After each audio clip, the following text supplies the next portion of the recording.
So, good afternoon. It's afternoon in the UK. I know we've got the numbers in our group, or the people in our group come from all over.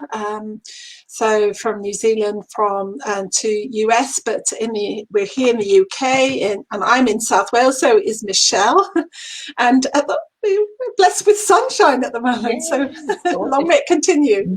So the theme today is self-care and why it's our superpower. So I've got the beautiful Michelle Graham. She's so good in this area. She's very strong on this topic, and that's why I thought she was the ideal person to invite and to give us her perspective, her viewpoint on self-care and why it is key to our happiness and key to our success.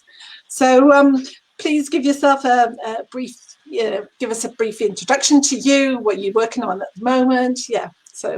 Okay, well, hi everyone. It's really, really lovely to be here. Forgive me, I've realised I did a gym workout and I'm still in my gym clothes. I hope I hope that's okay. Hopefully I've got a nice glow.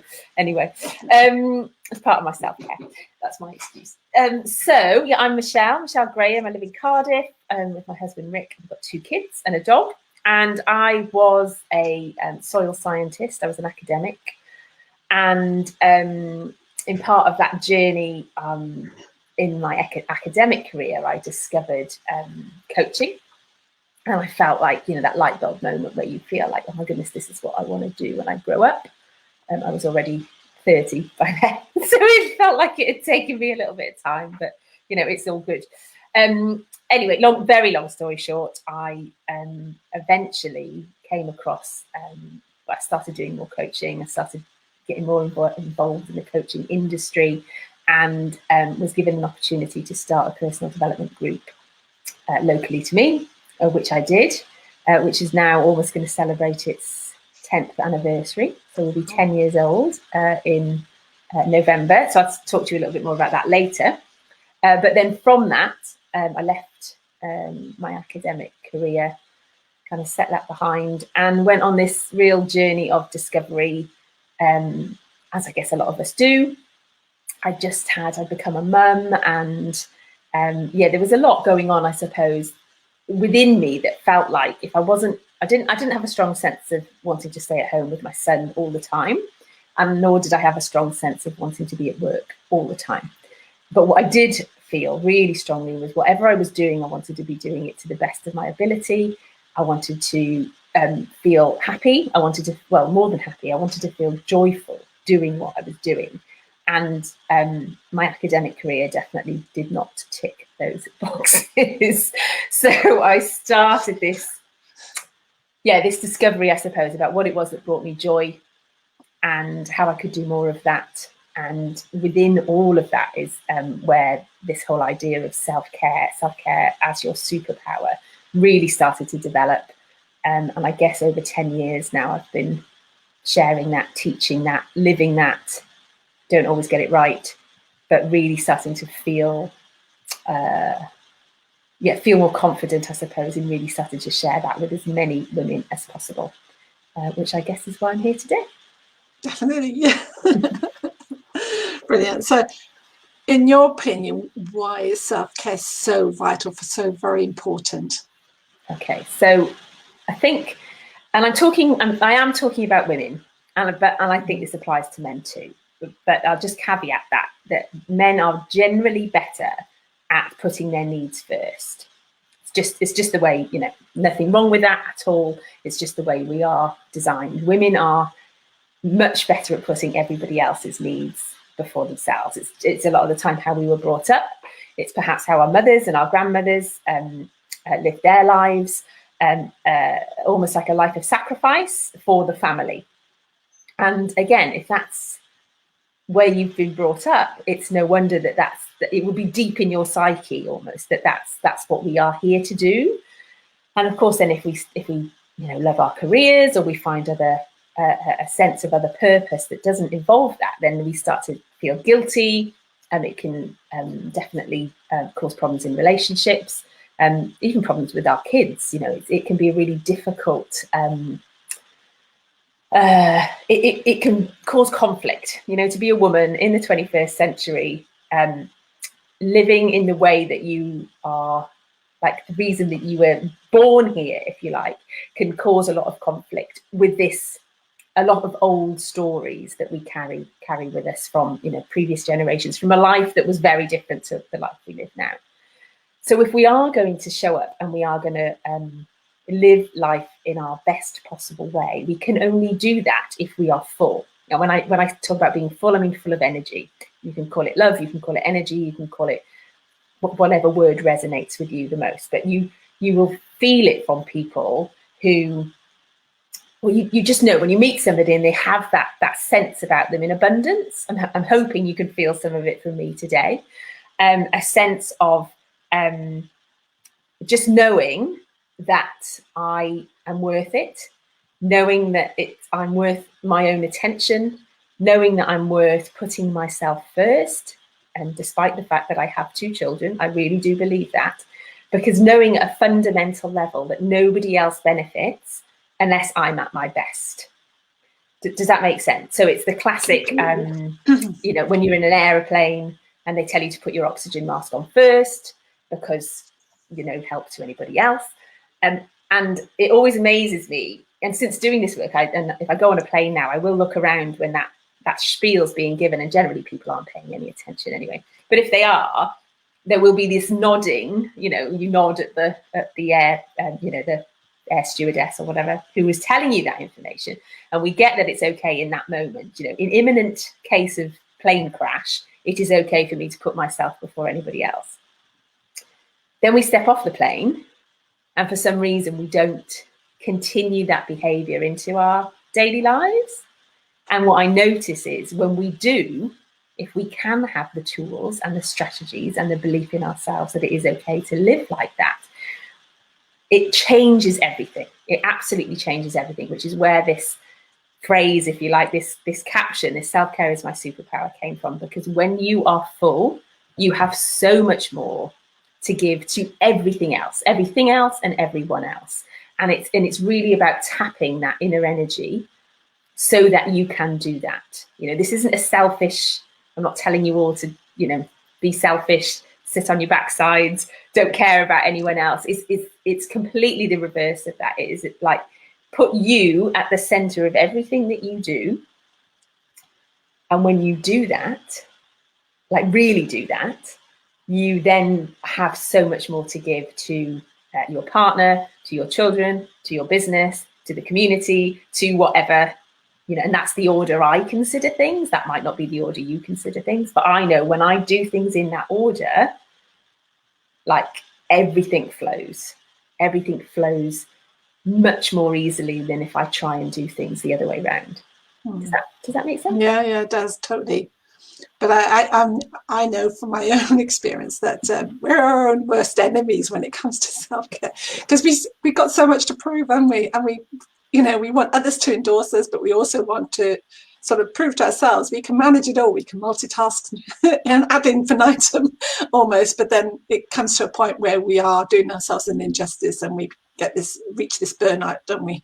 Yeah, totally. It's not sustainable. You know, we're trying to live a life, you know, to be the perfect wife, perhaps to be the perfect mother, to be the perfect, you know, CEO, or whatever position you might have, whether you're self-employed or in employment.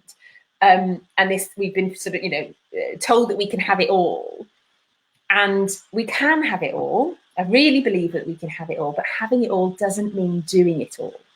And that's the difference. We've got to be able to ask for help. We've got to be able to express our desires. We've got to be able to know what we want. Just reverse back a bit, to actually know what we want to start with, so that we can ask for help. We've got to be willing to let go of control. We've got to be really compassionate with ourselves. Let go of this, you know, the way that we're generally taught, certainly in this country, and I'm guessing for many of your viewers, it will be very similar. It's a very masculine-driven society. You know, what is rewarded is production.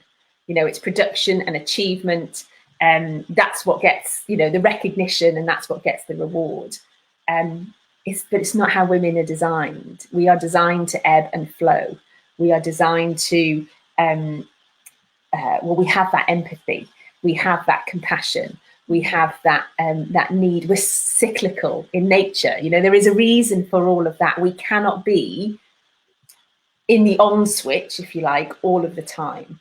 Everything about the way we are made up, you know, our actual biological and genetic makeup means there are times when we are more likely to be more productive, but there are also times where we really need to rest, to be reflective, to go inward, to take care.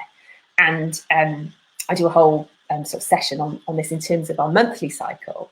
But even if we're not going to dive into the detail of that today, if we start to take self-care as a daily practice, rather than just something, you know, we might take a 2-week holiday once a year.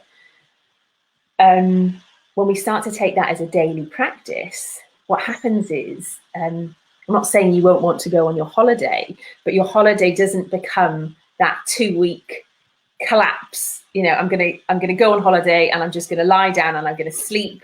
And you might go away and you get sick. You know, how many times have you heard people do that? You know, they take time off and that's when they get ill, or you don't enjoy yourself, you know, or you're not able to sleep, or whatever might be going on, because we've stored up so much stress in our body that then either something will make you stop, you know, and hopefully it's something small, but often it's not, because we don't pay attention when it's the small warning signs.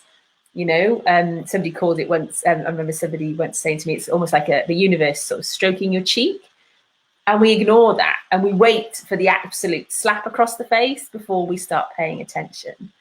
And I really wanted it to, well, it kind of became my mission, if you like, that I really want us to start paying attention to the gentle stroke, the caress, if you like, that just goes, hey, there is another way.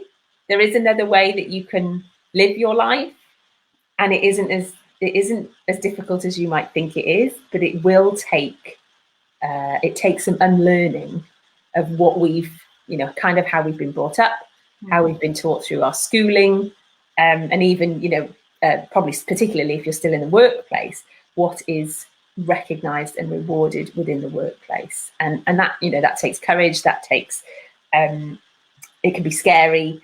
And it can feel like there aren't many women who are living in that way, hence why we created the community that we created.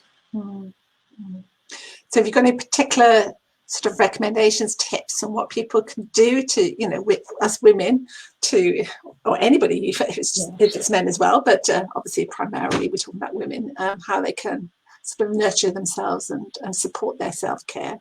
Yeah, definitely. Well, the first step, the very first step, is to accept that you are worthy of, like, thinking in this way, if you like, behaving in this way, because if you don't, you know, the guilt and, like, our inner gremlins will, you know, can wreak havoc. Like, who are you to do that, for example? So just to give yourself permission to play, if you like, almost take stock and say, well, the way I'm living my life at the moment, how is that working out for me? Do I feel joyful? You know, how much of the time do I feel joyful? Really joyful. And just see.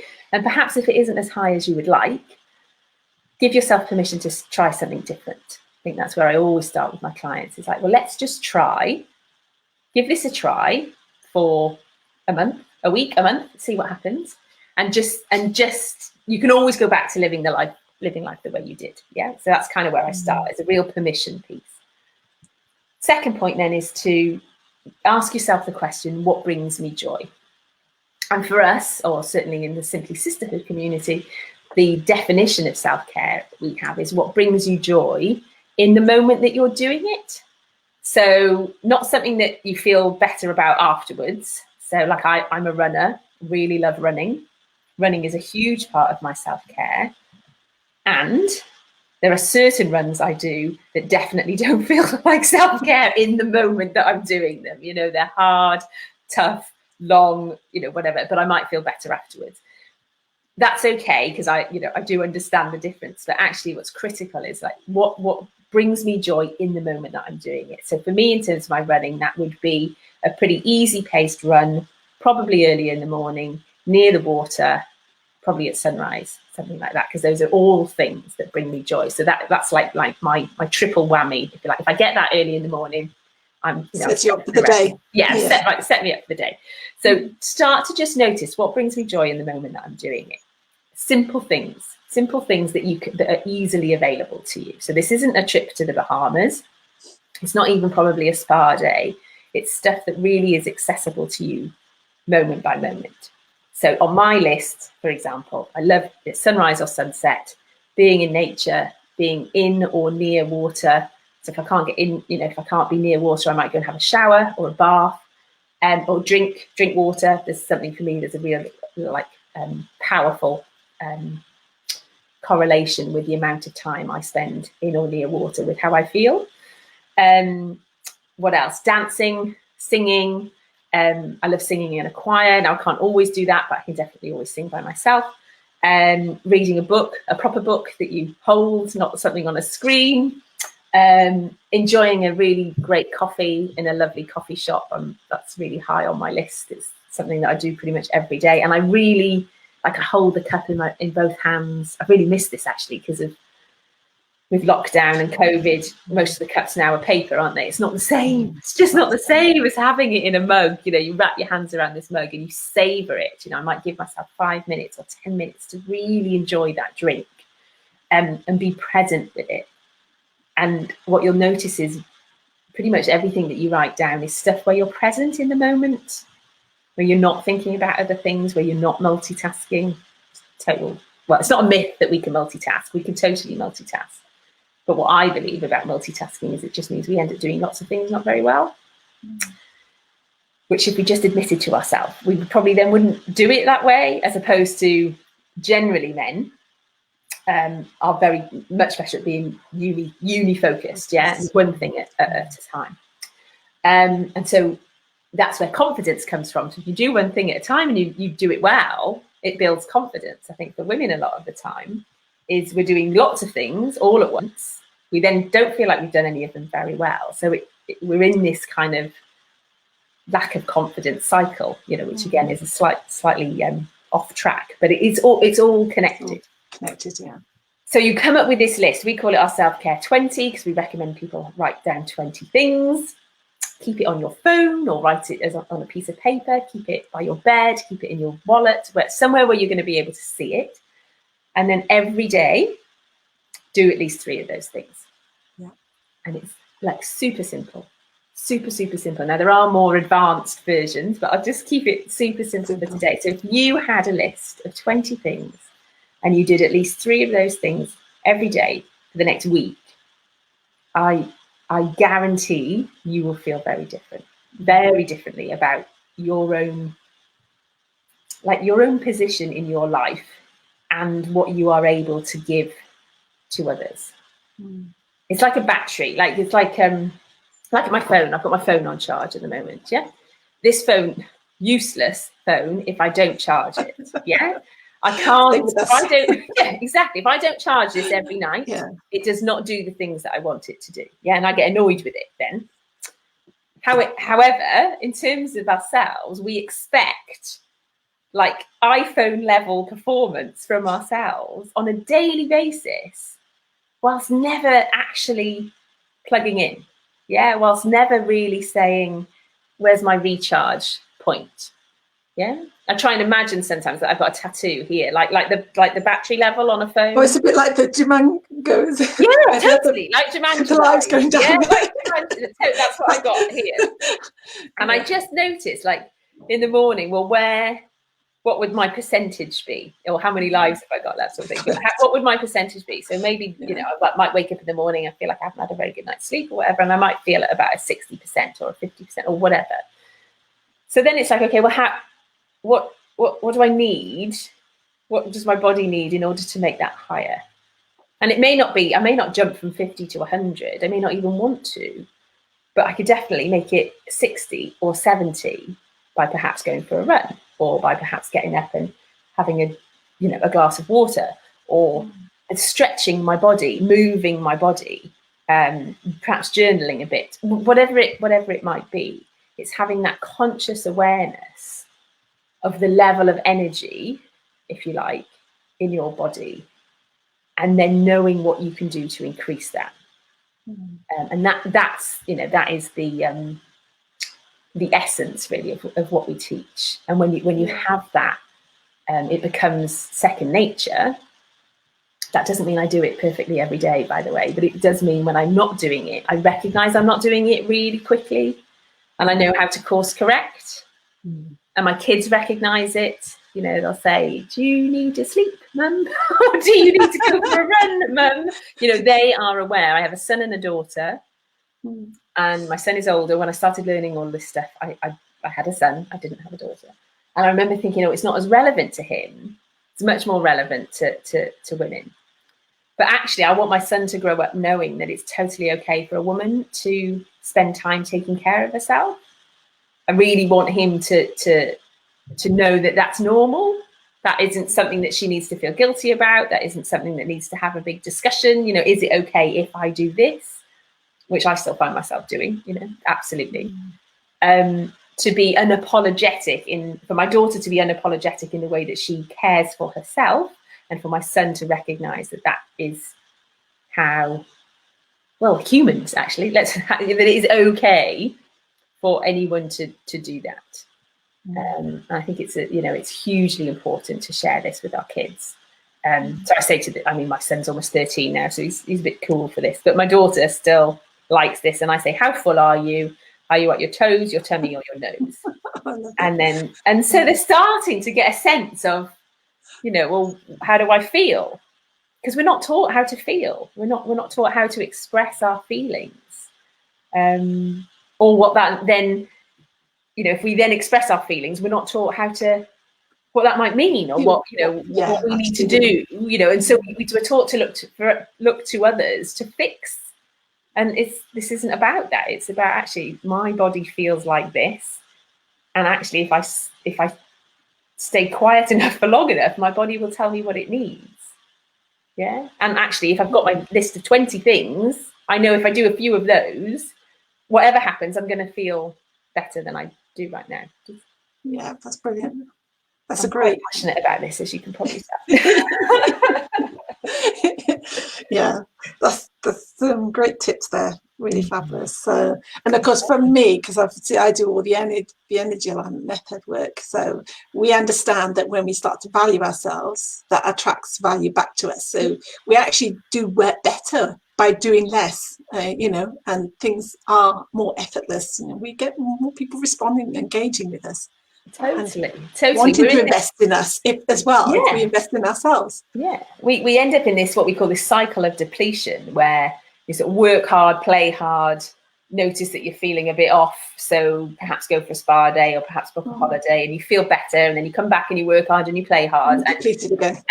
But instead of it, I don't think we're necessarily staying level in that. I believe, for a lot of us, we never really get back full. So actually what's happening is we're slowly spiraling down, aren't we? And then at some point that becomes crisis point, whatever that might be. And then that is much harder to come back from than actually if we just pay attention that we are going to spend energy. Like I don't fill myself up and then stay full. Everything I do during the day will expend energy. I know that is how we're designed. We're supposed to full and empty out and full and empty out. But I know what to do to fill myself back up again. And I know how it feels when I'm not full.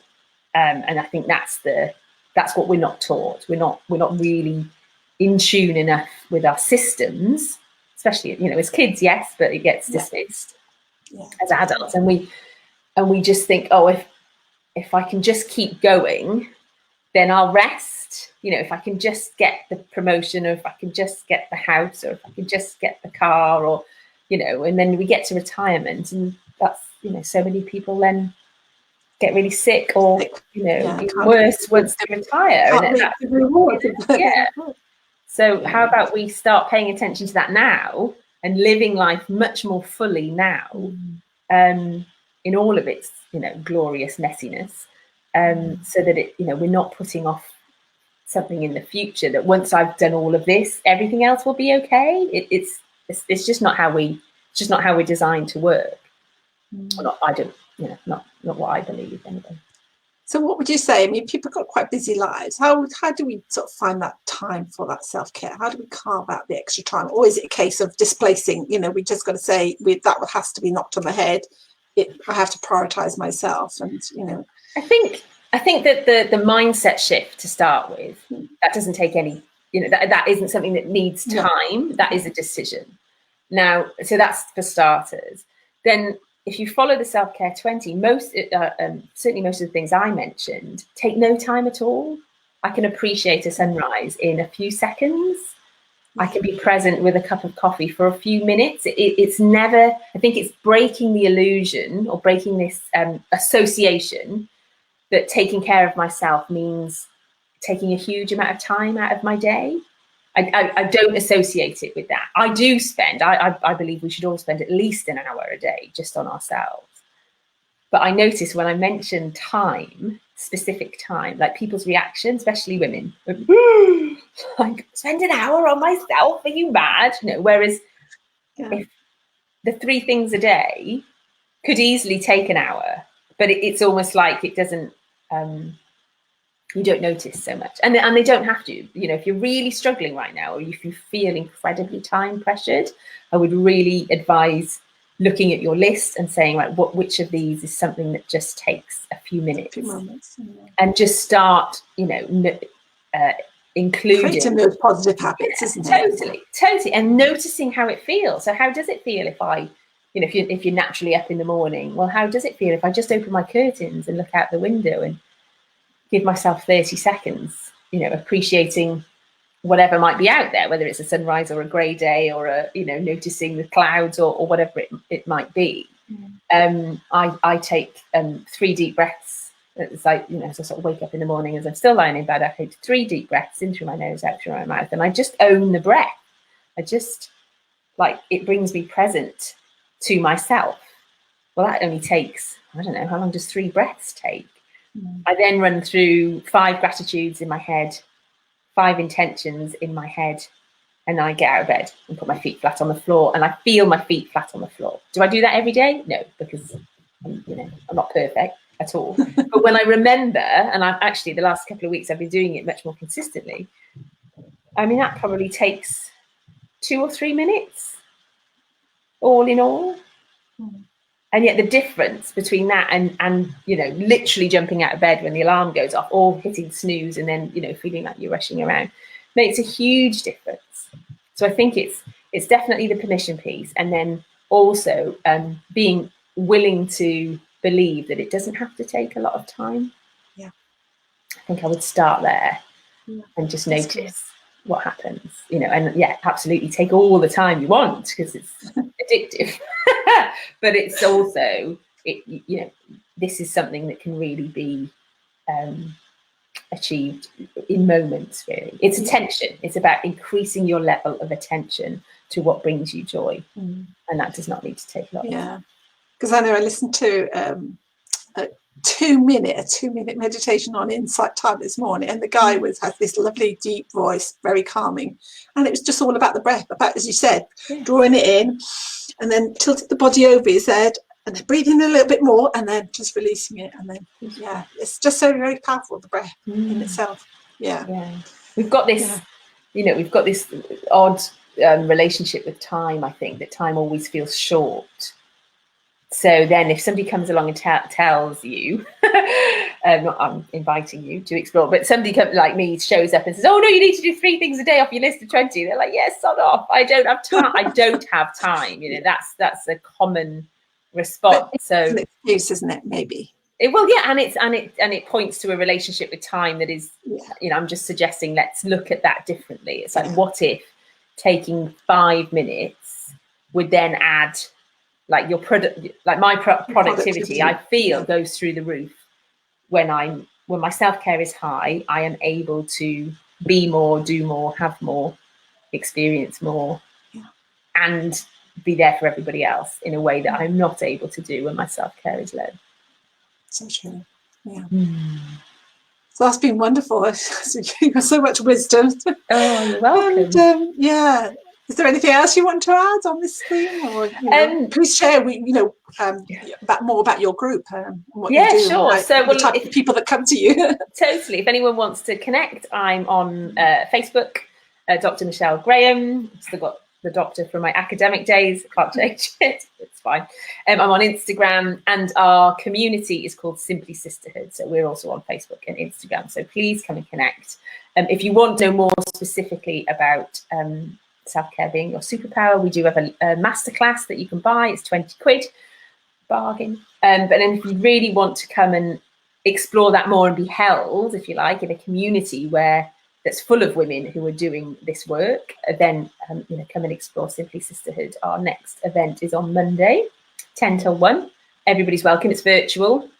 And whilst I did think we might be getting towards face-to-face meetings again soon, it's looking less likely. I'm not sure that's going to happen. So, but it's some ways it's great because there's no geographic restriction. So if you would like to join us, we have a Zoom event on Monday. Yeah. But connect on Facebook or Instagram, and I can send. And it is that power of community as well, isn't it? That's absolutely. You face all your issues and problems, and and then you just remind each other subtly, you are special, you're worthy of this sort of tension for yourself. Yeah, totally. And a number of times, within this community, I see somebody might share something, and the very first question back from another person in the community is, how's your self-care? Because it is harder to cope with things when our self-care is low, and it's understanding that actually trying to do this by yourself is it's not impossible. It's totally not impossible.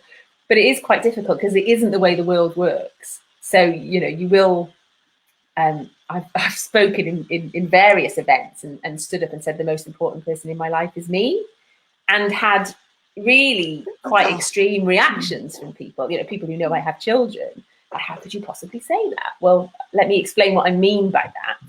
And then, people start to lean in a little bit more and say, all right, well, that's an interesting way of being. Like, would you tell me more? But without the community around me supporting me with living my life in that way, it's really hard because most people don't live like that, and you get judged for living like that, or at least you can feel that. It's like, especially if you have kids. I think that there's a particular sort of must be like a mum code or something that says we're not allowed to do this stuff, which is just insane, because we wouldn't want our kids to live like that. No. I want my kids to live fully and freely, whatever that means for them. So. Yeah. And they will be more sort of fully formed individuals, won't they? They'll be just sort of be able to, more in their energy. Yeah. And know what it means to take care of your energy, as opposed to always looking to me to be the one that fixes or whatever it might be. That's getting onto a whole other, we could talk for hours, but it is really important. I do feel, as a parent, that's one of the biggest gifts I can give my kids is to show them that they can live life in the way that they want to live it. Brilliant. Well, thank you very much for your time today, so Michelle. Welcome. It's been a real pleasure. Gorgeous. Thank you. Yeah, and we'll you'll probably, I don't know, you're in the group, so pop your links in on the comment under the video. That'd be fine. And, okay, perfect. Okay, brilliant. Thank you so much, and have a lovely day, everyone. Bye then. Bye.